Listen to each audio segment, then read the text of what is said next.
What's up, everybody? Today, we're diving into one of the biggest stories in WNBA history, the 2024 Rookie of the Year voting controversy. Caitlin Clark, the standout rookie for the Indiana Fever, nearly pulled off a historic unanimous Rookie of the Year victory. Welcome to NBA Today. I'm Malika Andrews. We start our show in the W, where Caitlin Clark has just been named the 2024 Rookie of the Year. But one single vote stopped her. This has sparked widespread debate as WNBA Twitter, analysts, and fans scramble to figure out who cast the lone vote against Clark. Was it out of genuine belief in another player, or was it done to purposely snub Clark? We're about to break down the entire situation, including reactions from across the league and social media, while examining whether the WNBA should rethink its anonymous voting process. Let's jump into it. Caitlin Clark's rookie season was nothing short of legendary. Averaging 19.2 points per game, a league-leading 8.4 assists, and 5.7 rebounds, she was a force on the court. From setting all-time rookie records to breaking single-season assist records, Clark wasn't just good for a rookie, she was dominating the league. Her performance led the Indiana Fever to their first playoff appearance since 2016, which further solidified her as the undisputed favorite for Rookie of the Year. However, when the voting results were released, Clark didn't sweep the ballot as expected. Out of 67 total votes, she received 66, with the one dissenting vote going to her college rival, Angel Reese of the LSU Tigers. Reese was also a promising candidate until she suffered a season-ending wrist injury, which all but ended her chances of seriously contending for the award. Nevertheless, someone cast a vote in her favor, denying Clark a unanimous win and igniting a firestorm of reactions from fans, media, and players alike. Caitlin Clark was one vote shy of being a unanimous WNBA Rookie of the Year. She received 66 of the 67 votes from the panel of national reporters and sports writers. The lone vote cast for Clark went in favor of Angel Reese. The lone vote cast not in favor of Clark went to Angel Reese. The vote kept Clark from becoming the WNBA's fifth ever unanimous rookie. Who was the voter? Do you know? Anybody know? Oh, it's gonna get out. They're gonna find out. It's just like somebody that left Ken Griffey Jr. off the ballot when it came to Hall of Fame. They took it. They're like, bro, you gonna leave the guy off the ballot? You ain't even said okay. You just say, right. You left him off the ballot. The WNBA, unlike some other major leagues, allows its voting to remain anonymous, meaning voters don't have to publicly reveal who they voted for. This anonymity sparked widespread speculation about who cast the dissenting vote. Fans and analysts began to piece together clues, turning the situation into a full-fledged mystery. Many theorized that the voter had ties to the Angel Reese team or simply wanted to go against the grain. The lack of transparency frustrated many who believed Caitlin Clark was robbed of a unanimous victory that would have further cemented her historic season. Connecticut Sun reporter T. Foster was one of the first media members to clear her name. Taking to X, formerly known as Twitter, she publicly shared her ballot, revealing that she voted for Caitlin Clark. Foster tweeted, "Just so we're clear, it wasn't me. I voted for Caitlin Clark, so don't blow me up or call me a hater." Not only did she clarify her stance, but she also uploaded her official WNBA ballot as proof. This bold move put pressure on other voters to disclose their ballots, but no one else followed her lead. Foster's transparency ignited calls for the WNBA to make voting public, with many arguing that accountability is needed in order to prevent situations like this. While some people might dismiss this as just another sports voting controversy, the reaction from both fans and analysts shows it's much more than that. ESPN analysts Andrea Carter and Chini Ogwumike voiced their frustrations, agreeing that Caitlin Clark should have been a unanimous choice. Carter didn't hold back, stating Caitlin Clark should have been unanimous Rookie of the Year. There's no reason she wasn't. She went on to question why the WNBA voting system still allows for anonymity, unlike the NBA where voters are required to publicly disclose their choices. Carter argued that it's time for the WNBA to adopt a more transparent system, especially when it comes to major awards that define a player's legacy. That was the thing for me. It's not like she just broke records that were set by rookies. She broke records that were set by veterans in this league when they were double digits into their playing career. Caitlin Clark broke those records. For me, the individual performances of Caitlin were phenomenal. They were incredible. My favorite part about her rookie season was how her team started to gel around her and how her chemistry with her teammates grew more and more and more with every game. Her play was outstanding, but how she elevated her teammates was also so fun to watch. Hats off to Caitlin. Should have been unanimous, but I'm just going to stop there. Chenny Ogwumike echoed Carter's sentiments, pointing out that while Angel Reese is undoubtedly a talented player, her injury and absence from the court in the latter part of the season made it clear that Clark had separated herself from the pack.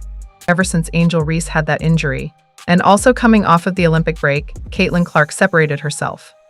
She should have been unanimous, Ogwumike said.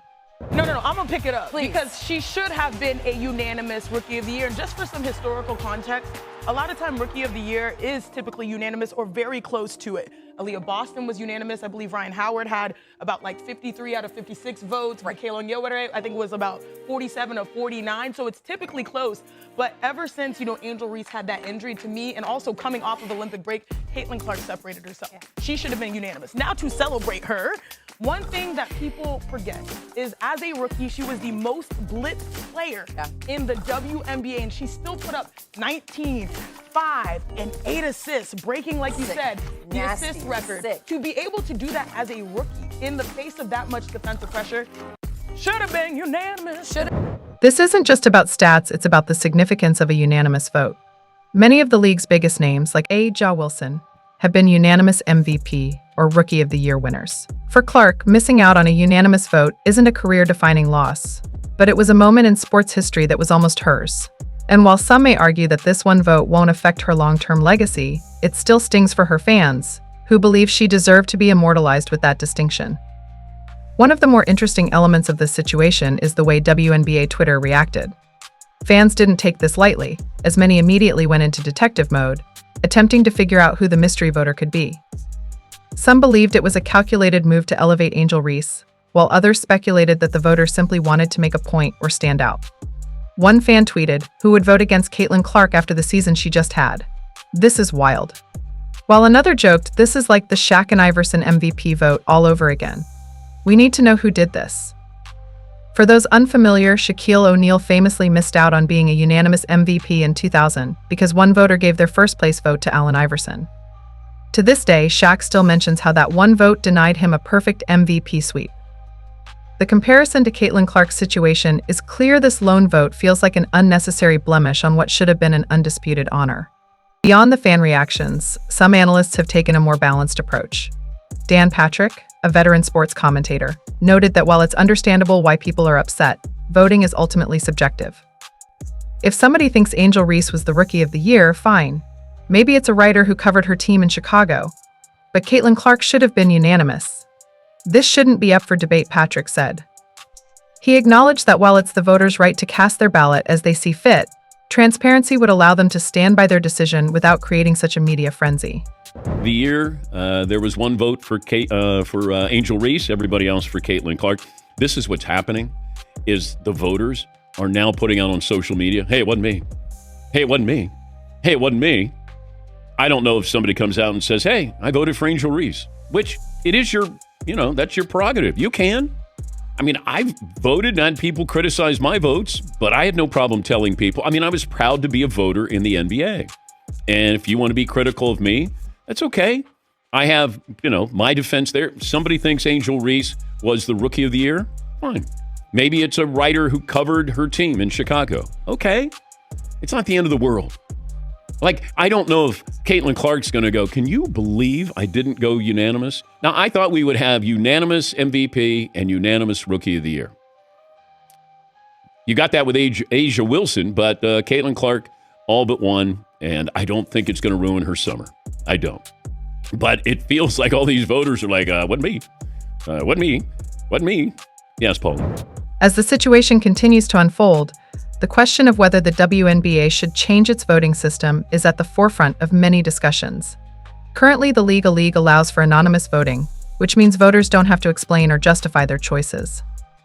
In contrast, the NBA requires its voters to publicly disclose their ballots, which encourages accountability. If the WNBA were to adopt a similar system, it could prevent situations like this from happening in the future. After all, if someone is going to cast a controversial vote, shouldn't they be willing to stand by it? The WNBA anonymous voting process might protect voters from public backlash, but in cases like this, it only adds fuel to the fire. As Andrea Carter put it, "If you were the person who had that one vote, you should be able to stand on it, and we should know who you are." Fans, players and media members alike are calling for change, and it'll be interesting to see how the league responds. Caitlin Clark, meanwhile, is likely unfazed by this drama. Her rookie season was historic, and this one vote isn't going to diminish what she accomplished on the court. She's already established herself as one of the brightest stars in the league, and her future is incredibly bright. But for her fans, this moment feels like a missed opportunity to solidify her place in the record books as a unanimous Rookie of the Year. In the end, whether or not the anonymous voter ever comes forward, this controversy has sparked an important conversation about transparency in sports voting. As more leagues move toward public voting systems, it's possible that the WNBA could follow suit in the future, ensuring that moments like these don't cast a shadow over a player's achievements. So what do you think? Should the WNBA make voting public? Was Caitlin Clark snubbed, or is this just part of the game? Drop your thoughts in the comments below, and don't forget to hit that notification bell for more updates. Stay tuned, because this story isn't over yet.